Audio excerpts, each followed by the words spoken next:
Boa noite a todos. É um prazer eu estar hoje aqui no IC Talks, né? Nós estamos hoje com o Arthur, o João Vitor e o Thiago da Peer Industry, né? Eles vão começar a explicar um pouquinho aí sobre toda a estratégia de desenvolvimento do produto de uma startup, né? Então, eu acredito que seja bem proveitoso para todos nós ver os profissionais aí do mercado, né? Como é que estão trabalhando, né, nessa parte de desenvolvimento de uma startup, né?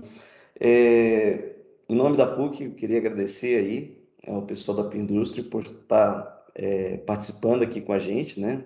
E a todos os alunos, professores que estão aí ligados aqui no nosso IC Talks, né? João Vitor, Arthur, Thiago, com vocês aí.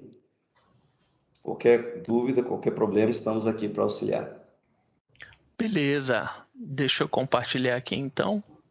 Bom, professor. E já vou Obrigado. ceder a palavra para o Thiago. Tudo bem aí com a tela, pessoal? Só o modo Perfeito. apresentação. E beleza, agora no modo apresentação. Show de bola. Sei, Thiago, a palavra é sua. Valeu. Bom, pessoal, boa noite. Deixa eu dar até um start aqui no... Boa noite.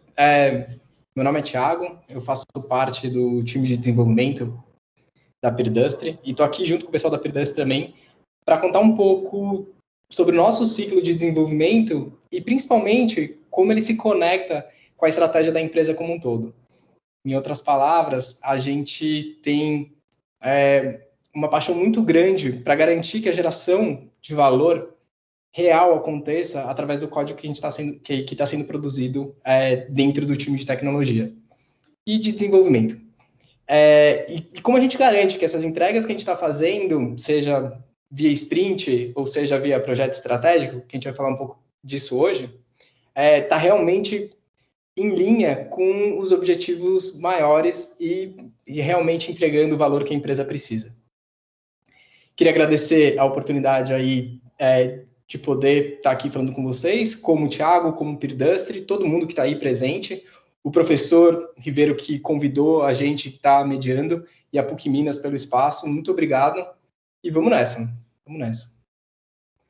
Esse é o time de desenvolvimento da Peerdustry, como eu disse, eu faço parte do time de desenvolvimento junto com o Arthur e o João que vão estar aqui apresentando essa talk junto comigo, o James e o Edu também fazem parte do grupo, eventualmente eles podem ter até aí participando, e, enfim, somos 5 pessoas, é um time de desenvolvimento relativamente pequeno, e a ideia é trazer um pouco desse universo de uma startup com base tecnológica, em crescimento exponencial, e como a gente tem se organizado para poder fazer com que o nosso trabalho realmente gere valor dentro da cadeia e dentro do domínio que a gente está inserido.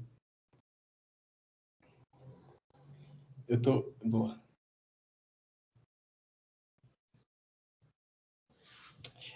Bom, nesse encontro a gente dividiu a apresentação em 3 partes principais. Então, primeiro eu vou falar rapidinho com vocês, vou tentar ser sucinto, na verdade, né, numa visão um pouco mais estratégica, então um nível um pouco mais alto de como a gente montou esse modelo de negócio, que modelo de negócio é esse, o que é a Peerdustry, vou passar rapidinho pela história também da onde a gente veio, para onde a gente pretende ir, vou tentar dar uma contextualizada, e na sequência o Arthur e o João vão explorar uns assuntos mais táticos e operacionais, respectivamente, falando um pouco do ciclo de desenvolvimento propriamente dito, e como a gente cria, e como a gente vem criando essa conexão entre a estratégia da empresa, o caminho que a gente pretende traçar dentro de uma visão estratégica com o nosso dia a dia, com a produção de código e com a engenharia de software propriamente dita.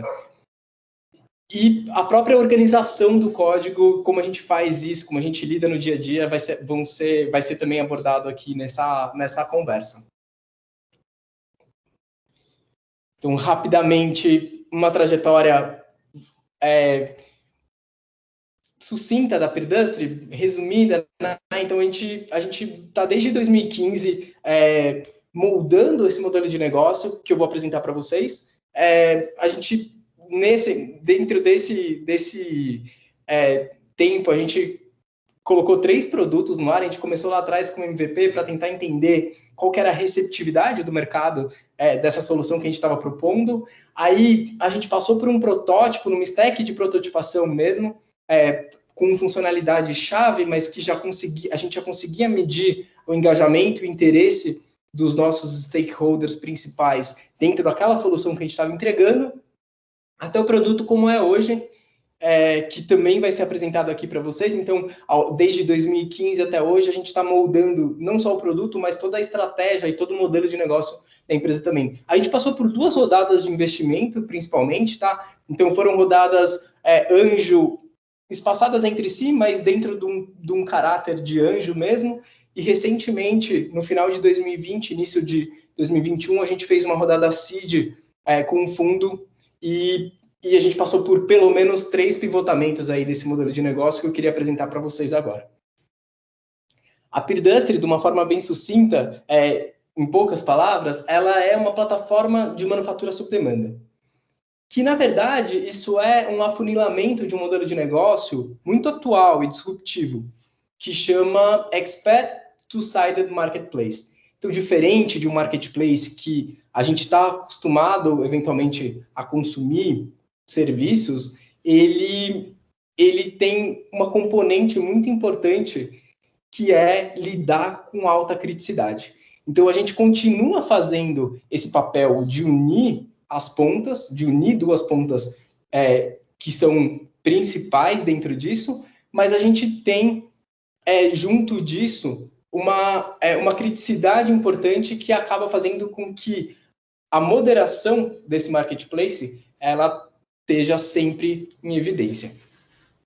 Então, a gente utiliza tecnologia para digitalizar e transformar o processo da compra e venda de peças usinadas, manufaturadas. Para quem não sabe, a usinagem é um processo de manufatura subtrativa. Então, você parte de uma matéria-prima, de um bloco de material, e aí você remove material até que ele chegue, usando máquinas, até que ele chegue numa geometria muito específica, a partir de um requisito técnico. Então, esse lado esquerdo que vocês estão vendo aqui da apresentação, ele é a nossa fonte primária de requisito técnico. Tudo parte justamente dessa especificação, que é um documento e que a gente chama de desenho técnico, e ele é a consolidação desses requisitos para manufaturar, para produzir uma peça. Então, eu estou saindo de um papel ou de um documento com requisitos técnicos como qual é a matéria-prima que vai ser envolvida nesse processo, quais as dimensões dessas cotas e raios que possivelmente vão ser feitos dentro vão ser cavados, né? Esse material vai ser removido dessa matéria-prima. Quais são as tolerâncias, que já é uma variável super de domínio, né? Do domínio que a gente está falando aqui. Qual que é a tolerância, qual que é a rugosidade? Então, todos esses requisitos técnicos são interpretados pela plataforma, e é por isso que a gente é considerado um marketplace especializado, porque a gente vai processar as informações, vai juntar com outras informações que a gente está coletando de uma rede especialista de manufatura, já que a gente é uma plataforma de manufatura sob demanda. Então, a gente está, de certa forma, catalogando uma série de outras indústrias capazes de fazer esse processo de manufatura, né, pulverizada, e a gente está também pegando informações do tipo, mas quais são essas máquinas que esses fornecedores de serviço de usinagem possuem? Qual que é a capacidade produtiva deles? Qual que é a especialidade? Quais são as peças que eles possuem experiência em produzir? Qual matéria-prima ele está acostumado a trabalhar? Então, são muitas informações que a gente usa justamente para poder fazer esse casamento. Então, a gente tem uma demanda muito específica, especialista de um lado, a gente tem uma série de fornecedores que alguns são capazes de produzir aquilo, outros não, e a gente processa toda essa informação e garante que, ainda que seja uma demanda crítica, ainda que tenha muita criticidade envolvida, e aí a criticidade a gente está falando tanto de preço, quanto de prazo, quanto da qualidade final esperada pelo nosso cliente,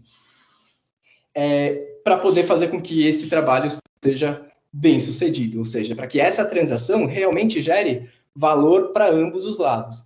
E, obviamente, a gente, como uma plataforma, né, que está no meio disso tudo, consiga também absorver parte desse valor. Note que, então, uma loja simplesmente, né, um marketplace comum, ele não descreve o modelo de negócio da Peerdustry. A gente tem essa componente de criticidade que é importante e que, ao mesmo tempo, ela impacta diretamente na forma com que a gente faz as coisas. Ela traz uma oportunidade de sofisticação tecnológica e uma complexidade operacional importante. E é através disso, através desse problema, que a gente procura triunfar e trazer uma nova forma de comprar e vender peças usinadas. E como é que a gente faz isso? Essa é a cara do nosso produto hoje, é uma parte muito específica do nosso produto, né? Que ele basicamente compreende em 2 fluxos operacionais principais. A gente tenta também trazer, já que a indústria é um setor muito tradicional, né? Então a gente tenta trazer também um fluxo operacional tradicional através de cotação, mas a gente traz o fluxo de oferta de trabalho, que é basicamente a ativação desse modelo de negócios que eu acabei de explicar para vocês. A gente é responsável por entender esse requisito, entender qual é o custo de produção disso, entender quais são os fornecedores capazes de fazer esse fornecimento, e aí, a partir daí, inclusive, fazer todo o acompanhamento dessa produção, inclusive com gestão de risco, já que se a gente está lidando com criticidade, é possível que as coisas saiam do controle em algum momento. Então, a gente tem que estar preparado para isso também. A nossa stack tecnológica é compreendida em Ruby on Rails, no back-end, com o MongoDB. A gente tem toda uma infraestrutura assíncrona aí com Sidekick, Redis, Anycable.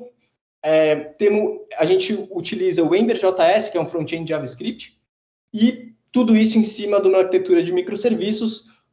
Inclusive, dentro do serviço, a gente usa muito orientação evento, então tem listener para tudo quanto é lado. A gente está no estágio onde a gente entende que a gente já atendeu quase 500 empresas, seja do lado de clientes, seja do lado de fornecedores. A gente tem 2.000 máquinas cadastradas dentro da nossa plataforma, já que essa informação é super importante para a gente garantir que a criticidade do nosso modelo vai ser atendida, que a gente já produziu mais de 36.000 peças usando justamente esse produto que vocês podem ver aí. A gente construiu esse produto, a gente constrói esse produto no dia a dia com 3 pilares bem definidos, que a gente precisa atender a demanda dos stakeholders principais, sejam eles clientes, fornecedores ou a própria administração da Peerdustry, o próprio pessoal da Peerdustry que está trabalhando com a plataforma. A gente tem uma componente importante de dívida técnica, como vocês sabem, a Peerdustry é uma startup e, como tal, às vezes a gente precisa assumir dívida técnica, ainda que com responsabilidade, a gente documenta muito bem isso e a gente resolve os problemas na hora que chega o momento de resolver. E a gente também tem uma componente muito importante que é a de ligação com a visão estratégica, que é um pouco do que a gente vai focar aqui na conversa de hoje, depois dessa contextualização. Recentemente, eu queria contar para vocês, já daqui a pouco para passar a palavra para o Arthur, a gente passou por um momento muito interessante, que eu queria enfatizar aqui nessa conversa. A gente viu a empresa crescer, então, no fim do ano passado, começo desse ano, e sair de 8, 9 colaboradores para mais de 20, e a gente se deparou com uma situação, né? Eu acho que é típico, uma dor de crescimento, isso, de uma empresa nascente, de base tecnológica, com crescimento exponencial, que basicamente é uma startup, é uma dor recorrente isso, tipo, e como é que a gente garante que a gente está indo alinhado, que a gente está caminhando junto? Como é que a gente garante que quando a gente abaixa a cabeça para fazer o nosso dia a dia, seja produzir código, seja acompanhar o fornecimento de uma peça, seja na estratégia de marketing, como é que a gente garante que está todo mundo junto indo para o mesmo lugar? O que é muito importante, né? Porque já não são muitos braços, vamos concordar, né?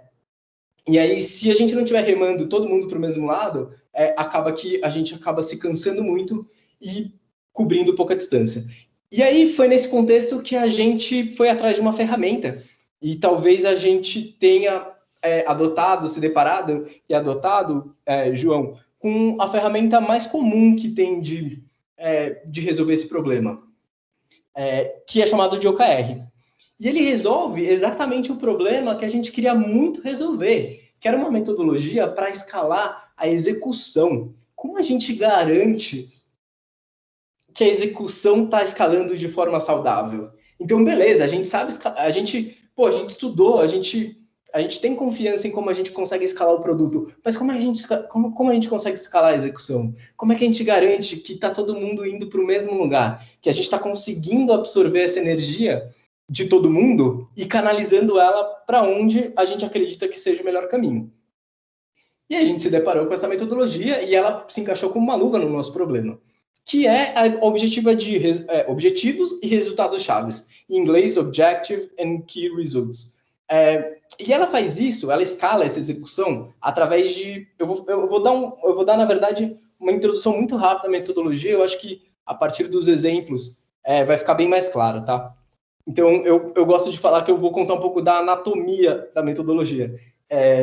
Então, ela faz isso através de 5 pontos-chave, que é foco, rastreabilidade, comprometimento, alinhamento e ambição. E através disso, você garante que, principalmente, você não precisa estar necessariamente o tempo inteiro preocupado, que é algo que desgasta muito. Será que eu estou indo no caminho certo? Através disso, dessas 5 coisas, se você conseguir proporcionar essas 5 coisas, você tem a tranquilidade de que você pode focar numa coisa específica e saber que tá todo mundo focando em coisas específicas que vão levar a gente para o caminho desejado. E na anatomia do objetivo e métrica-chave, existem 2 componentes fundamentais.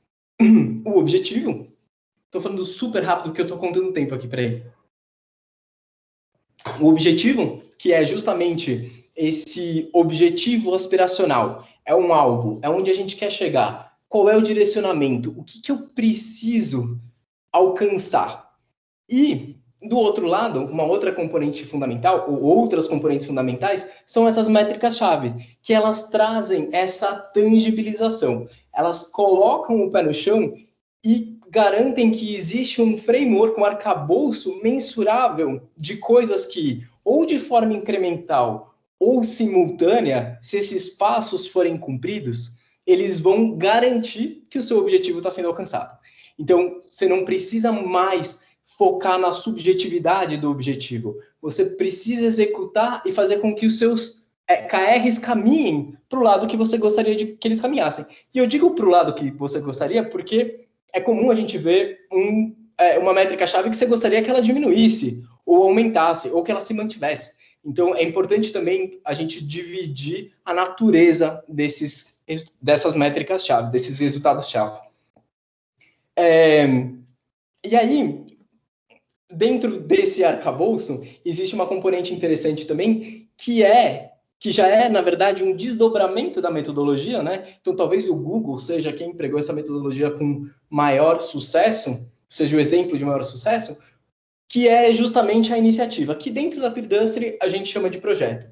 Então, existe o objetivo aspiracional, onde você sabe onde você quer chegar, existe as métricas-chave, onde você precisa alcançar metas específicas em esferas diversas para poder garantir que esse objetivo está sendo alcançado, e você tem objetivos, você tem iniciativas, projetos, que são coisas do dia a dia, que são coisas palpáveis, que a gente está fazendo todos os dias, que garantem que essa métrica-chave está caminhando para você, para o caminho que você gostaria que ela tivesse, e, obviamente, ultimamente, ela está garantindo que aquele objetivo está sendo alcançado. Então, através dessa metodologia, a gente conseguiu trazer esse alinhamento e essa visibilidade também, já que um dos pontos-chave, que é justamente a rastreabilidade, garante que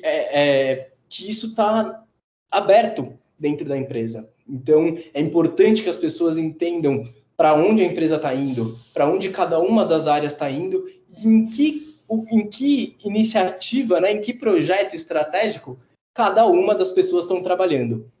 Ter uma plataforma para fazer essa gestão ajuda bastante, é legal. A gente tem colhido bons frutos desde que a gente adotou uma plataforma, mas ela não é essencial. É possível fazer OKR, OKRI, né, de iniciativas, de outras formas também, né? Com uma planilha do Google Sheets você conseguiria fazer isso. Eu queria agradecer de novo, vou passar a palavra para o Arthur. A gente vai entrar, então, essa foi uma contextualização rápida do modelo de negócio da plataforma de manufatura sob demanda. Então, a gente tenta traduzir aquele desenho técnico em peças feitas com qualidade. Eu também tentei trazer um pouco da conceituação do que é a metodologia OKR. Eu acho que o Arthur vai conseguir se aprofundar um pouco num exemplo prático de como a gente tem utilizado isso para fazer com que justamente o ponto central aqui da nossa conversa, que é como é que a gente garante que a gente está gerando valor através da produção de código, do commit até a estratégia. Boa, obrigado, Thiago. Então, eu vou falar um pouco sobre como é que a gente sai dessa estrutura estratégica, né, de definir os objetivos da empresa, o conjunto de objetivos que a gente tem para alcançar num determinado ciclo, né, por exemplo, num ano, 3 meses, etc., que é basicamente a definição de estratégia, né, do direcionamento estratégico, para a gente conseguir entender como a gente estrutura as iniciativas e como é que isso balanceia, como é que isso impacta no produto, né.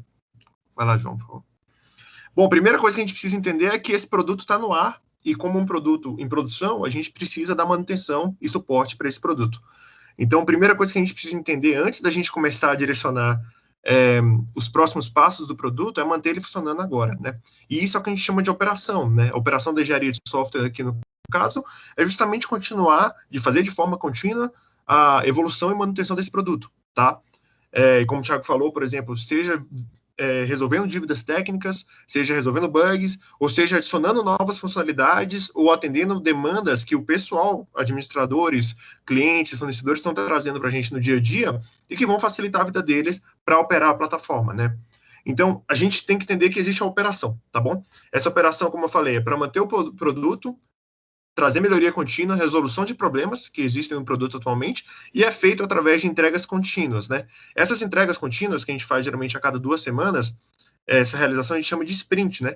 Que é bem comum em métodos ágeis aí. Então, a gente faz a operação através de ciclos de desenvolvimento iterativos que incrementam novas funcionalidades ou novas pequenas modificações no produto. E isso vai, eventualmente, impactar, se essa operação não ocorrer corretamente, ela vai impactar nos KPIs de produção da própria empresa e tudo mais, mas também a gente tem os nossos próprios KPIs, que é o quanto a gente consegue entregar de fato a cada ciclo, enfim, se a gente está atendendo a demanda dos times que trabalham dentro da Peer Industry, etc, né? Então, João, por favor, só para a gente entender como é que funciona esse ciclo operacional, só para todo mundo ter uma visão bem clara, aqui a gente tem a primeira etapa, né? Esse ciclo acontece em 2 semanas, a gente tenta deixar esse ciclo sempre acontecendo dentro de 2 semanas, para fazer uma entregas pequenas e constantes, né? A gente primeiro tem uma etapa de priorização, que é justamente a gente entender quais problemas precisam ser resolvidos neste momento, tanto de demanda do time de operação, né, dos clientes, dos fornecedores, né, quanto do próprio time de desenvolvimento, em termos de pequenas mudanças que precisam ser feitas no software, né, na estrutura do software, ou bugs, dívidas técnicas, etc. A partir dessa priorização, a gente faz a definição de sprint, que é basicamente começar a escrever os requisitos, né, daquilo que vai caber dentro desse ciclo de desenvolvimento, dado a quantidade de pessoas que estão trabalhando dentro desse ciclo, né? E aí entra uma forma interativa, o design da solução, a implementação dessa solução, e eventualmente também a gente pode modificar o requisito, melhorar o requisito, enfim, e evoluindo dentro da própria sprint, né? E até adicionando novas tarefas, se for o caso. E, por fim, uma vez que a gente terminou esse ciclo de desenvolvimento, colocamos esse código, né, revisamos o código e colocamos ele na branch principal, a gente pode fazer a implantação dessa atualização da plataforma, que é justamente fazer um deploy lá para disponibilizar para todos essas novas modificações, né? E, por fim, a gente faz, geralmente, numa sexta-feira, uma revisão ou uma reunião com todo mundo da equipe, mostrando quais foram as principais modificações. Eventualmente, quando essas modificações não são tão significativas assim, ou não são tão grandes, a gente às vezes manda um e-mail marketing ou se comunica através de outras formas de comunicação, como o nosso próprio Discord, enfim, depende um pouco da quantidade de coisas que entraram no ar naquele ciclo, tá? Então, isso é como a gente mantém o software funcionando, tá? Isso acontece a cada 2 semanas, beleza? Tá, como é que a estratégia entra aqui? A estratégia, para a gente evoluir, né, direcionar a empresa e alcançar aqueles objetivos que foram definidos na estratégia, a gente precisa ter um esforço que concorre com a operação, né? Então, nosso time acaba se dividindo, às vezes, em estar fazendo coisas operacionais, desenvolvendo uma sprint, né? E, ao mesmo tempo, realizando ações que vão direcionar a empresa, ou direcionar, no caso, o produto, para realizar aquela visão estratégica, certo? Por quê? Porque do lado esquerdo a gente tá mantendo uma empresa funcionando como ela é hoje. Do lado direito, a gente está garantindo que ela vai funcionar amanhã conforme os nossos objetivos de amanhã. Então, estamos fazendo as modificações necessárias hoje para que ela escale amanhã, ou para que ela atinja os objetivos que a gente está mirando para o final do ciclo, certo? Então, essa estratégia, ela vai impactar muito mais no roadmap de longo prazo do produto, ela vai trazer grandes mudanças e funcionalidades novas, né, para o produto, ela pode englobar alterações arquiteturais importantes, por exemplo, quando a gente migrou para microserviços, enfim, mudanças tecnológicas, muitas vezes a gente precisa fazer uma atualização tecnológica importante, vai entrar aqui também como uma ação estratégica, né, e ela vai impactar nos KRs dos nossos objetivos, ou seja, ela vai nos ajudar, esse conjunto de esforço aqui estratégico vai ajudar a gente a alcançar, melhorar os nossos resultados para que a gente alcance os nossos objetivos, né? E isso é feito através de projetos, como o Thiago falou anteriormente. Vou explicar um pouco como é que é o projeto aqui dentro da empresa. Bom, a partir dos OKRs que a gente definiu na empresa, tá? A gente precisa criar um conjunto de projetos que vão atacar os problemas importantes que a gente tem hoje na empresa para melhorar os nossos resultados que a gente está tendo, porque no fundo a gente tem que melhorar alguns resultados para que a gente alcance nossos objetivos, tá? Então, o time estratégico ou todo mundo da empresa vai acabar priorizando e se aprofundando em quais são os principais problemas que nós temos hoje, que nos impedem de, por exemplo, ter aqueles resultados, né? O que precisa ser resolvido atualmente que nos impede de ter esse resultado? Uma vez que a gente priorizou quais são esses problemas, que é uma parte fundamental, é super importante você entender exatamente por que você precisa de uma determinada solução. O problema bem definido, ele serve como entrada de um projeto. E o projeto, na verdade, vai ser um esforço temporário que vários times, ou às vezes tem projetos que são de um time só, mas os projetos, no geral, tendem a ser muito mais multidisciplinar e pegar muitos times que não só o time de produto, né? E não só outros times também, isolados. Mas é um esforço temporário que essas pessoas que estão relacionadas àquele projeto vão aplicar para tentar resolver aquele problema, ou para tentar atacar aquele problema, né? E como resultado, esse projeto vai trazer algumas entregas, né? Vai trazer um legado, digamos assim, que, por sua vez, pode movimentar o KR ou pode te ajudar a chegar muito mais perto do seu resultado-chave. Então, é um esforço que você vai empregar, que você vai colocar para resolver um problema e te ajudar a andar na direção dos objetivos, tá? Uma coisa importante é que um projeto, ele é composto de entregas, né? Os entregáveis, que é o legado daquele projeto, que é o que esse projeto está realizando, tá? E uma diferença importante aqui é a gente entender que o entregável não é uma tarefa. Muitas vezes a gente vai definir um projeto, às vezes a gente quer quebrar já as tarefas que precisam ser feitas para resolver aquele projeto. Não. Aqui a gente tem uma etapa antes, que é entender o que esse projeto vai entregar, e a partir de então, a gente consegue quebrar em ações que precisam ser feitas para que a gente consiga realizar esse entregável, né? Então, uma diferenciação clássica que é o bolo, dentro de um projeto, por exemplo, de fazer um café da manhã perfeito, o bolo é o que eu preciso entregar. É um dos meus entregáveis dentro desse projeto. Fazer o bolo, as etapas que eu preciso para fazer o bolo são as tarefas, né? Nunca confundir essas duas coisas, porque é importante ter claro dentro do projeto quais são os entregáveis e qual o problema, né? Como esses entregáveis resolvem o problema que você tem definido, tá? João, por favor. E aí, uma vez que a gente definiu o projeto, né? Se esse projeto ele está relacionado com a evolução do produto, ele vai ter um ciclo de desenvolvimento separado da sprint. Então, lembrando, tem aquele ciclo de desenvolvimento da sprint que acontece cada 2 semanas, e cada projeto em si, ele vai ter um ciclo de desenvolvimento separado. Ele pode durar 1 mês, 2 meses, no máximo 3 meses, tá? Mas geralmente ele vem com uma etapa de priorização dos entregáveis, tá? Dentro das entregas de software que tem dentro de um projeto, pode ser que tenha uma entrega ou outra que seja mais prioritária, ou precisa ser feito antes, né? Enfim, a partir desses entregáveis, a gente entende quais são as tarefas, a gente usa bastante tempo aqui, o João vai falar um pouco mais sobre isso, para descrever quais são as etapas, quais são as tarefas e microtarefas que a gente precisa para alcançar aquele resultado, né, para entregar aquilo, e aí faça por ciclo de desenvolvimento normal, que faça design, teste, implementação, enfim. E uma vez que a gente terminou esse projeto, a gente vai realizar a entrega. Geralmente essa entrega, ela não é tão direta como fazer uma implantação do software, porque ela às vezes envolve validação com o stakeholder, validação com outras pessoas, com outros times também que estão interessados nesse projeto, envolve treinamento, antes também depende muito de cada projeto, tá?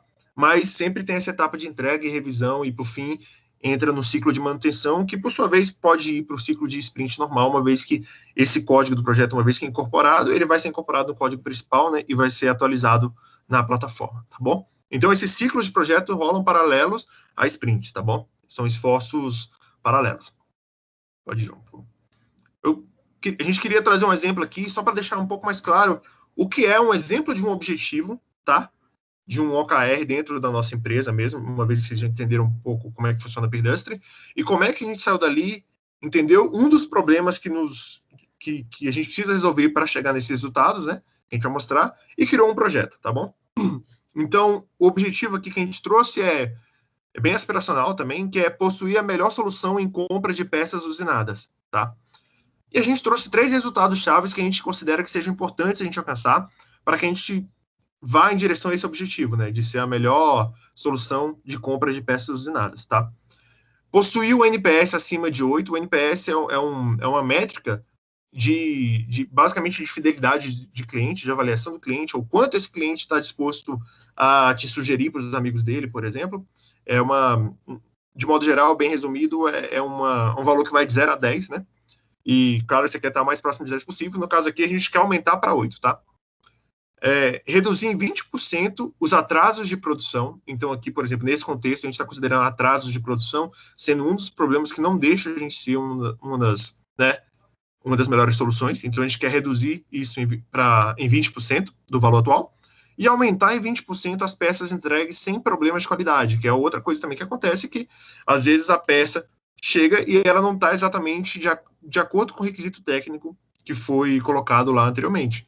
E aí tem toda uma inspeção dessa peça, ou até mesmo na hora de usar a peça, você pode identificar que tem um problema nela, e aí você tem que corrigir a peça, ou refazer a peça, enfim. São problemas de qualidade, a gente precisa reduzir isso para que a gente consiga alcançar esse objetivo, certo? Dentre diversos problemas que impedem a gente ainda de ter esses resultados, né, a gente escolheu um aqui específico para trabalhar, que é, a gente não consegue hoje antecipar e informar aos clientes, né, sobre os problemas nas etapas de produção, que possam gerar atraso na entrega, né. Atualmente, a gente atua de forma reativa aos atrasos, né, que é quando chega a data de entregar o lote. E, consequentemente, né, o cliente fica frustrado, ele não consegue, além do atraso, né, ele não consegue se reorganizar, ele estava contando com a peça naquele dia, a fábrica dele pode parar por causa disso, enfim, tem várias consequências por causa de atraso, né. Repare que esse projeto, a gente está atacando um problema específico, né, que não resolve todos os KRs. Outros projetos vão ajudar a movimentar esses KRs, tá? Esse projeto pode estar relacionado a mais de um KR. Por exemplo, que a nossa intenção desse projeto, resolvendo esse problema, é reduzir os atrasos, mas também aumentar o NPS, tá? Então, qual é o projeto que a gente está propondo aqui? É o acompanhamento em tempo real da produção dos lotes, tá? Vão ser 4 entregáveis aqui que a gente pensou, tá? A gente pensou em colocar no ar, no produto, uma funcionalidade de relatórios e acompanhamento de produção dos lotes, onde o fornecedor vai dizer para cada etapa, né, nas diversas etapas que ele tem na hora de produzir o lote, receber matéria-prima, enfim, inspeção de qualidade, produção, tem várias etapas ali, ele vai ter que dizer para a gente exatamente se elas estão na data correta ou está indo conforme esperado, porque a gente assim consegue antecipar algum problema e agir em cima desse problema, tentar achar outra solução, ou até comunicar melhor com o cliente, né?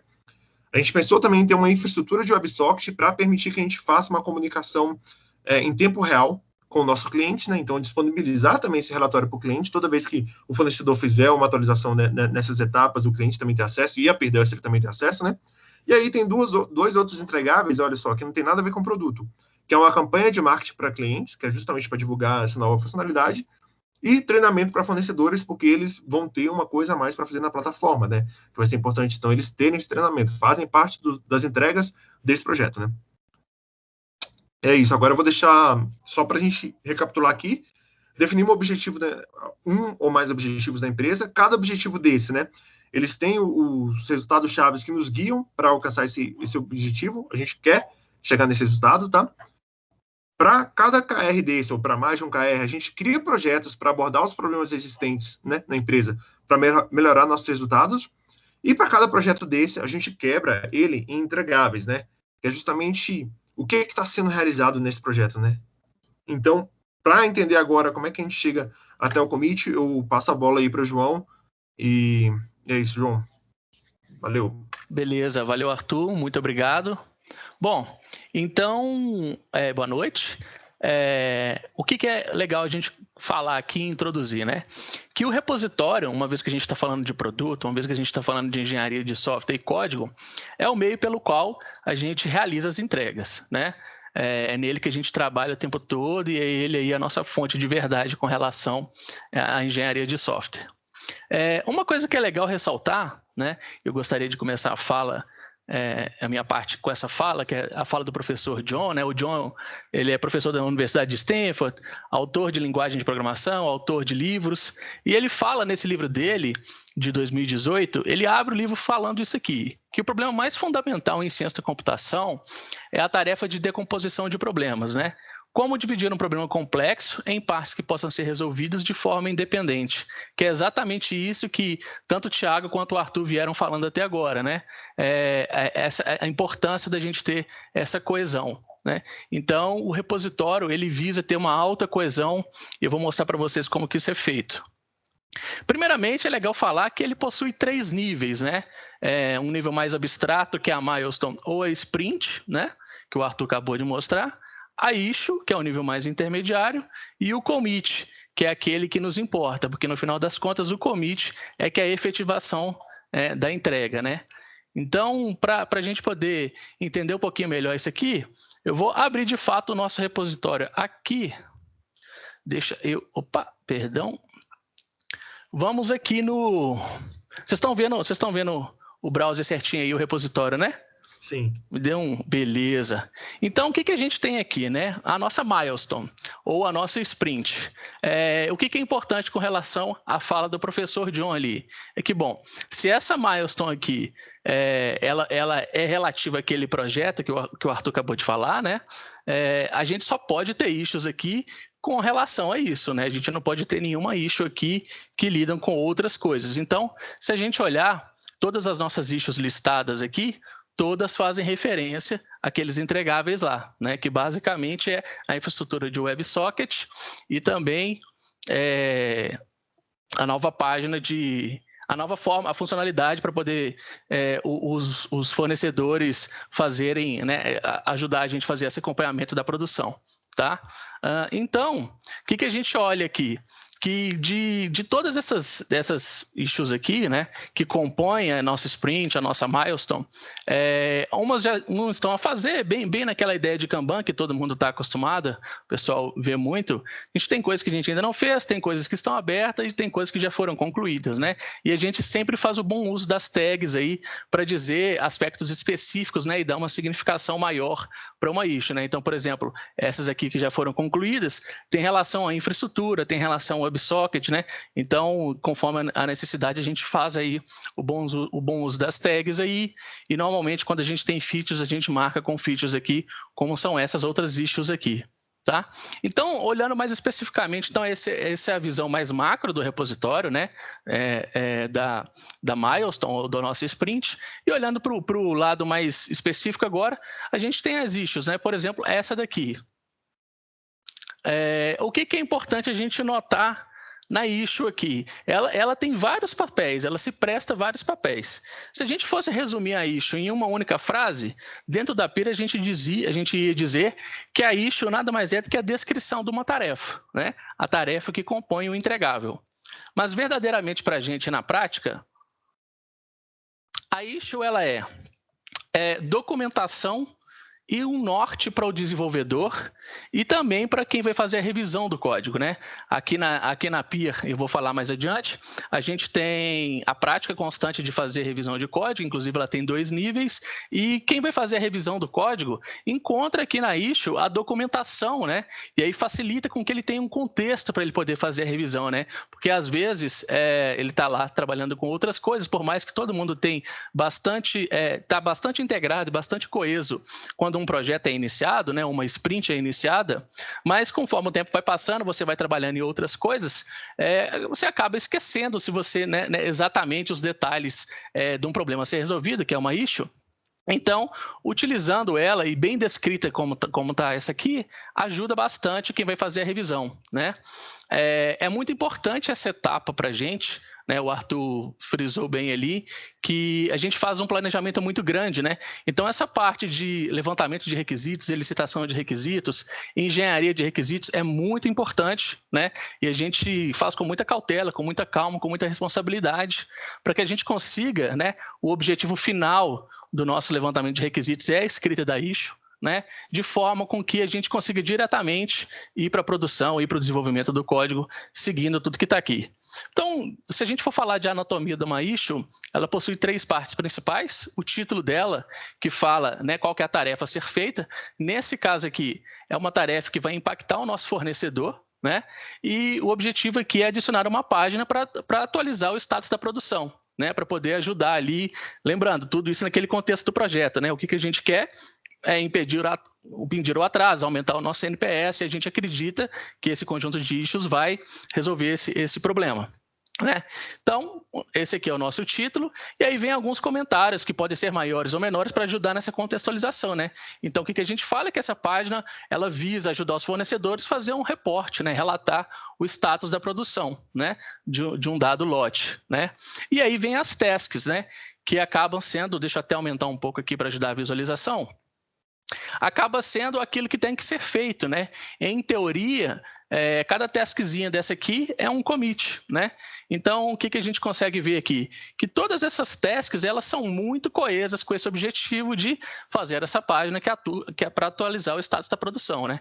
Então, por exemplo, a gente vai encontrar coisas nessa task aqui, como criar a rota, porque uma nova página vai ter uma rota específica na aplicação, criar os componentes, que podem ser vários, né? Aqui a gente vê que a gente tem esse status tracker, a gente tem um local para poder reportar problemas relacionados à fabricação, os templates, né?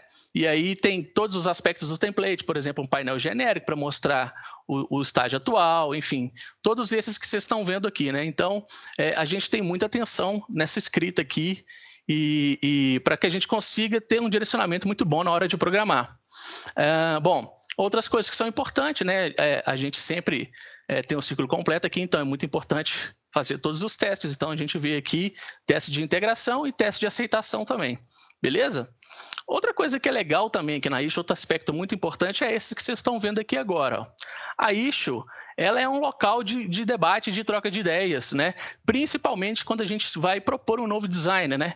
Então, vocês conseguem ver aqui uma interação minha com o Arthur, de exemplo, onde eu quero discutir com ele o design desse painel genérico aqui, que é para poder mostrar o estágio de um lote atual, o estágio atual de um lote. Então, isso é muito comum e a gente utiliza esse local aqui para não só discutir, mas também para deixar documentado, né? Porque no final das contas a gente tem uma cultura ágil, né? E a gente sabe que na cultura ágil não quer dizer que você não vai ter documentação, só que você tem que encontrar formas mais inteligentes de fazê-la, né? Então a issue é justamente esse local onde a gente consegue fazer esse debate e isso fica documentado para o futuro, né? Para quando um outro desenvolvedor for dar uma manutenção nessa página ou adicionar funcionalidades que utilizam, né, esse código aqui, ele possa entender, por exemplo, quais foram as razões por trás desse design, né? Então, esse local aqui é muito importante para a gente poder fazer essa discussão. Outro aspecto muito importante aqui é que a issue, né? E os commits referenciam as issues, como a gente pode ver aqui, ó, a gente consegue fazer todo o tracking, né? Todo o rastreamento de tudo que está acontecendo, né? Então, a issue é esse grande local de documentação para a gente. Se eu olhar, por exemplo, esse merge request aqui, o que a gente consegue ver? Bom, que ele finaliza essa issue 1092, que é essa que eu acabei de mostrar para vocês, né? Quando ele terminar, notem que ele ainda está como um rascunho, por quê? Porque nós não terminamos tudo que tinha para fazer nessa issue, né? Se a gente olha lá, a gente viu que só alguns bullets estão marcados, né? Então, eu, enquanto desenvolvedor, conforme eu vou resolvendo cada coisa aqui, eu vou marcando aqui. Então, eu consigo saber o que eu já fiz e meu time também consegue saber, assim, que eu preciso ficar falando, já fiz tal coisa, não fiz tal coisa, tá? Então, esse local aqui que a gente centraliza essas informações. Voltando lá para o merge request, o que a gente vê, então, né, que no final das contas, quando isso aqui estiver pronto, ele vai finalizar a issue, né, e utilizando o próprio GitLab para isso. E os commits, onde é muito importante. O que a gente precisa ter noção quando a gente faz um commit aqui? A gente precisa ter noção da coesão, né? Então, assim, se a gente olhar para o título de cada um dos commits aqui e o código também, a gente vê que cada commit ele introduz uma mudança lógica por vez, né? Então, por exemplo, eu estou adicionando uma rota para a página de produção, eu estou adicionando um componente para poder fazer o rastreio do estado do lote, do estado da produção, eu estou criando um novo componente para poder reportar problemas na fabricação. Então é isso, o commit ele precisa ser altamente coeso e precisa, de passo a passo, adicionar uma mudança lógica, né? Então, só a título de exemplo, se a gente abrir um commit desse aqui, é claro que isso é um exemplo, mas o que a gente olha aqui, no código desse commit, o que teria aqui? Teria código só relacionado à criação dessa rota, né? Se a gente olhasse os irmãos, a gente ia ver que essas mudanças, vamos olhar para um irmão dele aqui, a gente ia ver que após aquele commit, a próxima mudança lógica foi uma única linha relacionada ao status tracker e assim por diante, né? Então a gente dá muito valor para isso aqui. A nossa árvore precisa estar bem certinha. Inclusive, uma das coisas que acontece depois das revisões é justamente corrigir bonitinho a árvore de commits aí para ficar tudo bem coeso, para que a gente possa ter rastreabilidade, né? Para que, enfim, e ajude também na revisão, tá? Então, de uma maneira geral, essa a nossa overview aqui no repositório, né? A gente tem a milestone, que basicamente é a sprint, que é consistida, ela é composta por uma série de issues, né? Sendo que a issue basicamente é a descrição de uma tarefa e o commit é a realização dela, né? E uma issue é composta de várias tasks, como a gente pode ver aqui, Ela é composta de várias tasks e cada task, basicamente, a gente tem um commit, né, que visa resolver essa task que a gente tem para poder fazer.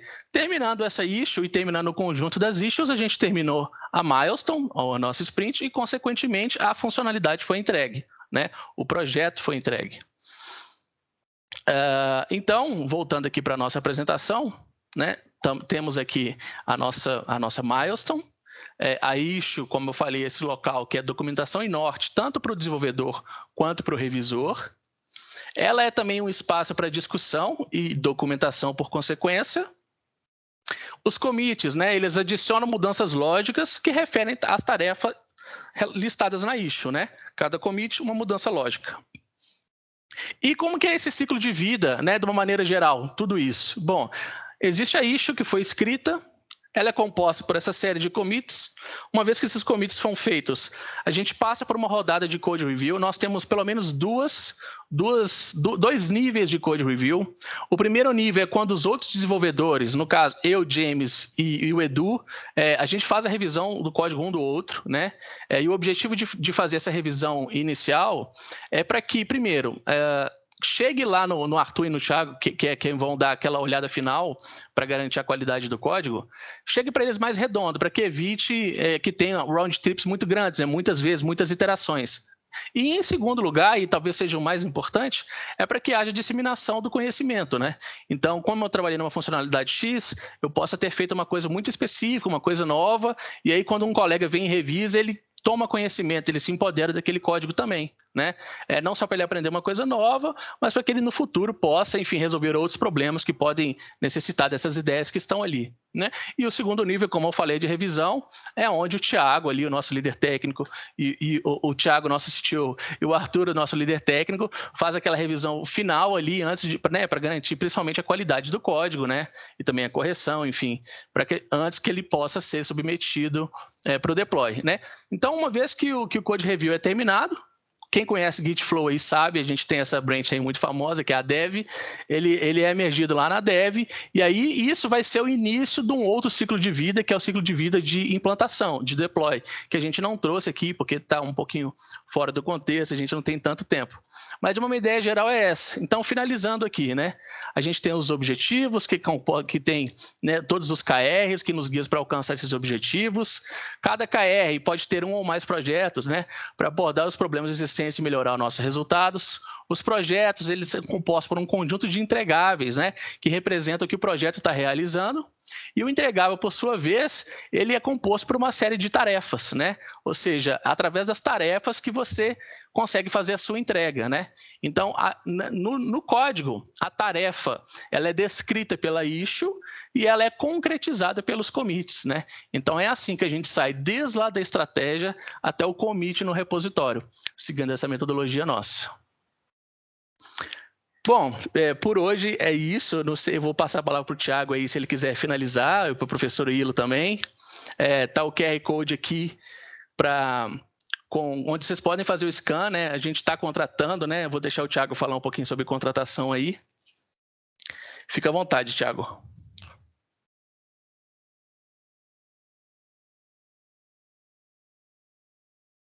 Opa, não está aí. Manda bala então, Arthur, você. Não, pessoal, obrigado aí por todo mundo que...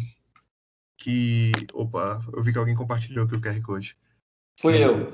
Assistiu aí a apresentação, a gente agradece bastante o espaço, espero que dê tempo ainda para perguntas, se alguém tiver.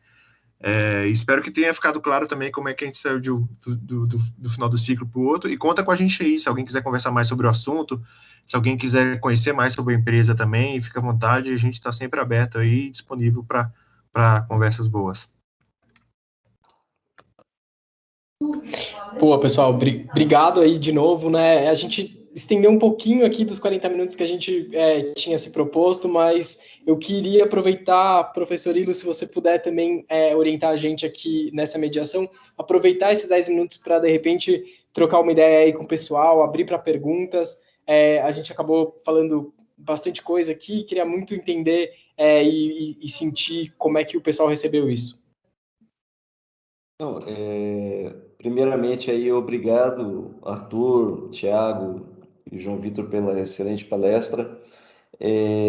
A gente abre para perguntas agora, né? Eu vou puxar o carro aqui, né? Com relação, né? Eu vou abrir aqui e deixar para o pessoal perguntar também, né? Mas eu achei interessante a maneira com que vocês trabalham, né, nessa transformação, né, de um requisito, né, de uma necessidade, de um objetivo da empresa, né, no código lá na outra ponta, né? Eu achei bem legal. Vocês trabalharam com outras metodologias antes de chegar no OKR? Vocês experimentaram mais? Eu até posso responder. A gente não trabalhou com nenhuma outra metodologia estruturada, professor Ilo. A gente tentou se organizar de algumas outras formas, conversando bastante, fazendo reuniões e alinhamentos, mas realmente outras metodologias a gente não explorou. Essa, como eu disse, né, é algo um pouco recente na empresa, desde o início desse ano. Então, a gente vem trabalhando com essa metodologia desde então e tem funcionado super bem. Então, a gente também não teve muita necessidade de testar outra coisa. Mas antes da adoção dela, a gente tentou se organizar. O pessoal, a gente gosta da engenharia de software, gosta de falar aqui meio que no esquema de rock, né? Mas não deu muito certo. A gente precisou fazer algo estruturado mesmo para poder triunfar nesse assunto. O Scrum... Desculpa, só ia complementar aqui, que eu acho que tem um pouco da dor do crescimento que o Thiago falou antes também, que acho que antes a gente se organizava muito por problema, né? A gente tinha um problema para resolver, então a gente criava um projeto para atacar aquele problema, e aí o OKR mesmo veio para resolver esse problema de alinhamento, quando a equipe cresceu muito e tinham vários problemas para serem resolvidos ao mesmo tempo, enfim, que ele deu essa estrutura de objetivos em comuns para a empresa toda resolver, né? Não era só problemas individuais mais, né? Isso eu acho interessante, né? Porque geralmente as empresas pegam uma outra metodologia qualquer. Eu vou dar um exemplo aqui. Eu vou pegar o Scrum, né? E vou trabalhar com o Scrum ali cegamente dentro da empresa. Mas geralmente o que muitas empresas mesmo não entendem é que para cada caso é um caso. Então eu não preciso seguir cegamente. Eu tenho que adaptar um modelo, né, de desenvolvimento para minha empresa. Eu acredito que vocês tenham feito isso também, né? Perfeito. E isso, na verdade, ele não é exclusivo, né? Ele não é excludente, na verdade. Então, eu acho que o Scrum é algo que funciona muito bem para interno, dentro de cada uma das áreas, para a gente poder organizar o dia a dia. Mas note que o OKR, ele abraça a empresa como um todo. Ele Sim. traz uma perspectiva e coloca numa esfera onde os projetos, inclusive, as iniciativas, né, do OKRI, elas são multidisciplinares. O Arthur mostrou que tinham entregáveis que eram de outras áreas. Então, o Scrum acaba, na nossa visão, acaba deixando um pouco. Ele funciona muito bem para a gente se organizar no dia a dia, mas acaba deixando um pouco de lado uma visão um pouco mais generalizada e estratégica da empresa como Macro, um né? todo. Exato. Uhum. E Pessoal, sobre, só uma perguntas? coisa, desculpa, Ilo. Só Pode. uma coisa de adaptação do próprio AKR, que é uma coisa que a gente acaba vendo bastante também, e a gente passou por isso. Nós tivemos várias etapas de maturidade com o OKR, né? A gente começou adaptando ele de uma forma, depois a gente foi entendendo que algumas coisas são usadas, são melhores utilizadas em empresas maiores, enfim, tem empresas que adotam o OKR em todos os níveis, né? Desde o OKR principal da empresa, área e tal, chega até no nível da pessoa mesmo, né? Qual é o objetivo daquela pessoa durante aquele ciclo. Enfim, e a gente foi entendendo e hoje a gente está adaptando, ainda está num processo de adaptação, mas é sempre um aprendizado contínuo para entender o que cabe dentro dessa metodologia dentro do nosso momento atual, né? Com certeza, quando a empresa crescer mais ou dobrar de tamanho de novo, a gente vai ter que adaptar um pouco mais e, enfim, essa maturidade vem para agregar isso mesmo.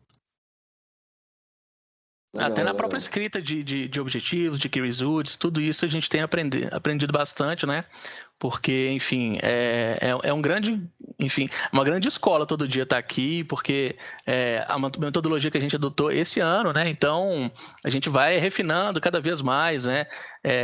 A cada trimestre aí a gente meio que faz um rearranjo, escreve tudo de novo, então é bastante aprendizado, a gente vai evoluindo cada vez mais aí, na metodologia em si mesmo. Legal. Mais alguma pergunta, pessoal?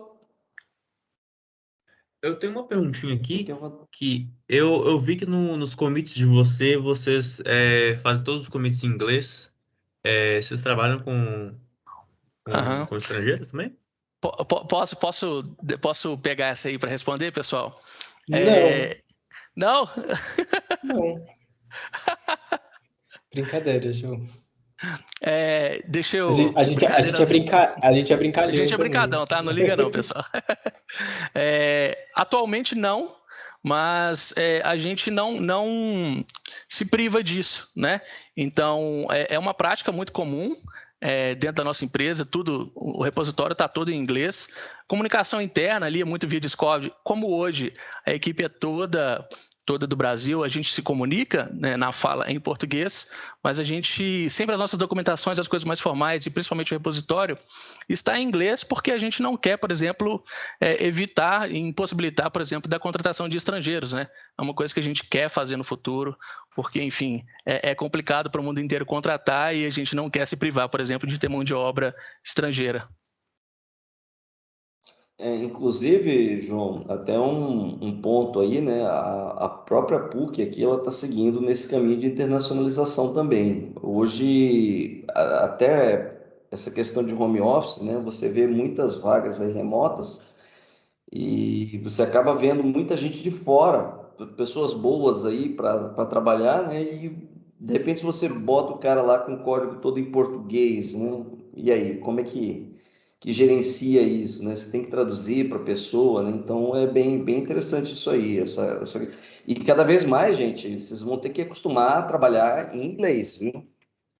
É e o importantíssimo buraco é bem nessa área. embaixo, né? Na verdade, por exemplo, até, vamos supor, que a gente precisa de uma ajuda, porventura, especializada e, sei lá, isso pode ser internacional, né? Então, imagina, por exemplo, hipoteticamente, um consultor analisando o nosso código e um consultor de fora, ele está em português, não vai entender os comentários, não vai entender a documentação. Então, é muito importante em todos os níveis, né? Tanto para a equipe interna quanto para interações externas. Então, não tem muito como fugir disso. Boa, eu até acrescento aqui, tá? O código está escrito todo em inglês, variáveis, documentação, tanto a documentação do próprio código em si, né, dos comentários no código, quanto a documentação de utilização da API, por exemplo. Então, tudo em inglês. Justamente por conta do que o pessoal está falando aí. Eu acho que, na verdade, eu acho que a língua inglesa também, ela é muito desambígua, então eu acho que ela favorece dentro da engenharia de software para a escolha de nome de variável, por exemplo, mas ao mesmo tempo eu acho que tem uma picture maior, um objetivo maior aí também, que é, obviamente, não se limitar a trabalhar com pessoas, né? A gente sabe que a gente já está há algum tempo num cenário onde existe uma escassez de profissionais. Eu vou aproveitar o ensejo, então, para reforçar o que o João falou quando eu não tinha conseguido me desmutar aqui, eu nem achei a janela do Teams aqui, de tanta janela que está aberta. Esse é um QR Code de uma vaga específica que a gente criou no LinkedIn para essa conversa. Como vocês sabem, o João, ele é um representante aí da universidade de vocês. A gente vem desenvolvendo um trabalho muito bacana juntos. E aí a ideia, então, é estender o convite aí para quem tiver interesse. De novo, não é um banco Inter, né? A gente realmente é uma empresa hoje de 30 pessoas, a gente cresceu muito nos últimos 12 meses, na verdade, né? A gente triplicou de tamanho praticamente nos últimos 12 meses, a gente tem um ritmo de crescimento, está num ritmo de crescimento interessante, mas sim a gente está em busca de pessoas que compartilham dessa paixão de tecnologia, que compartilham dessa visão crítica da excelência da engenharia de software e que a gente possa trocar ideia e aprender junto, trabalhar junto para crescer ainda mais essa revolução que a Peerduster, por que não, né? Essa revolução que a Peerduster está promovendo dentro da manufatura, trazendo os conceitos de indústria 4.0 para o nosso país, né? Para a gente se posicionar, inclusive, como um país, como um polo de desenvolvimento, de acompanhamento, né, das coisas que estão sendo desenvolvidas ao redor do mundo sob a ótica da indústria 4.0, da manufatura avançada.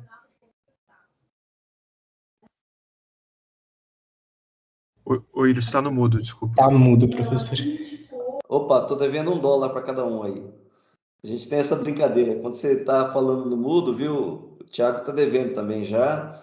Então, a gente está chegando aqui no final. Eu gostaria de agradecer vocês aí pela cena de palestra. Eu acho que é muito, muito proveitoso isso, mostrar para os alunos como é que funciona, né, essa questão de você trabalhar com uma startup, né, numa metodologia de uma startup. Essa questão até do inglês, né, é muito importante até quando você trabalha com uma startup, até por causa de investimento, né? Você tem os caras de fora, eles veem, sua empresa é legal, tal, eu quero fazer uma rodada de investimento, aí eu quero nos olhar o código aí, né? E aí vem o pessoal de fora e não entende nada, né? Então isso aí é algo que é muito salutar também. Mas, de qualquer maneira, muito obrigado aí pela participação. Estamos aqui de portas abertas para vocês.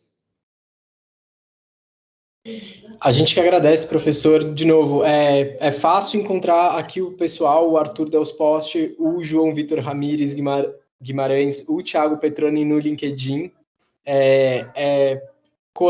Vamos conectar. Quem tiver interesse, quiser saber mais, a gente está super disponível para trocar ideia. O João colocou ali na apresentação o QR Code da vaga no LinkedIn, onde também está todo mundo linkado, a Peerduster está no LinkedIn, todo mundo que trabalha na Peerduster está no LinkedIn, com certeza, os 30 colaboradores estão lá. Então, vai ser um prazer a gente continuar esse papo, de repente, num outro fórum. Obrigado demais pela oportunidade, foi um prazer poder trocar essa ideia com vocês. Arthur, João, muito obrigado. Foi super fluido, assim, eu achei incrível. Obrigado aí por tudo e até a próxima. Valeu. Valeu. Quem quiser me procurar aqui pelo Teams, pode procurar, estou à disposição, viu?